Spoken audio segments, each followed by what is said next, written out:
Hello everyone, welcome to Krishna Shorthand Classes. Today I am going to give you a dictation of legal matter at the speed of 130 words per minute.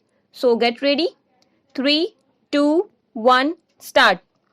This writ application under Article 32 of the Constitution of India has been filed by a member of Lok Sabha, challenging the validity of the proceedings in the Lok Sabha on the ground that the President has not addressed both houses of Parliament as envisaged under Article 87 of the Constitution. Full stop. The prayer in the writ petition is to issue appropriate writ or direction or order declaring that the session of the Lok Sabha called is the first session in the year 2004 semicolon and the proceedings of the Lok Sabha pursuant to the notice unconstitutional, illegal, null and void. Full stop. Paragraph change.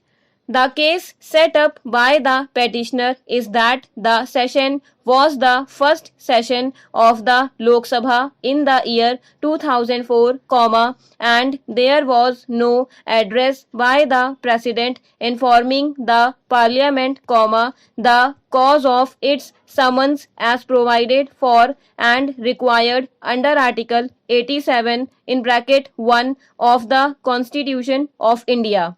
Full stop. The contention of the petitioner was that the inverted comma start first session inverted comma close means the session, which is held first in point of time in a given year. Full stop. According to him, the session, was the first session of the House of the year 2004. Full stop. The sittings thereafter continued up to 5th February, 2004. Full stop. Paragraph change.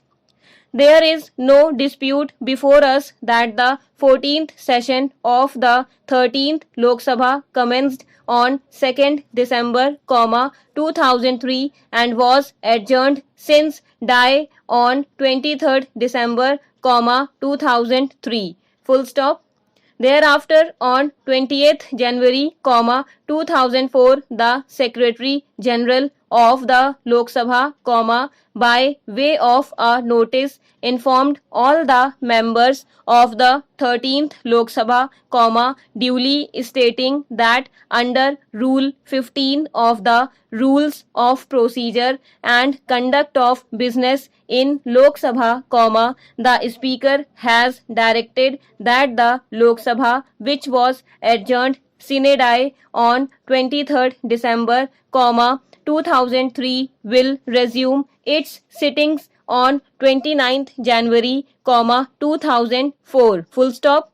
Learned counsel for the petitioner submitted that in terms of mandatory requirement as provided for in Article 87 in bracket 1 of the Constitution of India, the President has to address both houses of Parliament at the commencement of the session every year and inform the Parliament of the causes of its summons. Full stop.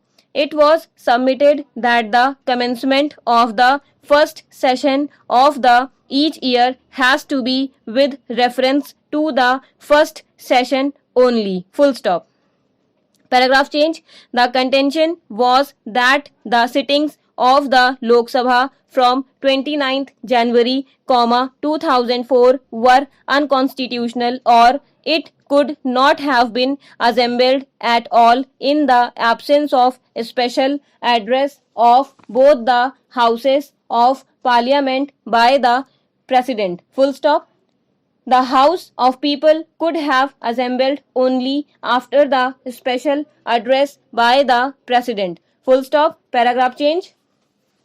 The learned Attorney General submitted that in the instant case the winter session of Parliament had commenced on 2nd December, 2003. Full stop.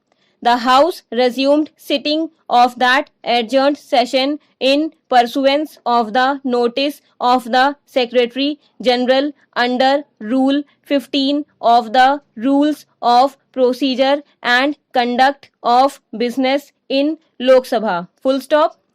It was submitted that the sitting commenced on 29th January, 2004 was not the commencement of a new session, but was a continuation of winter session, which was adjourned on 23rd December, 2003. Full stop.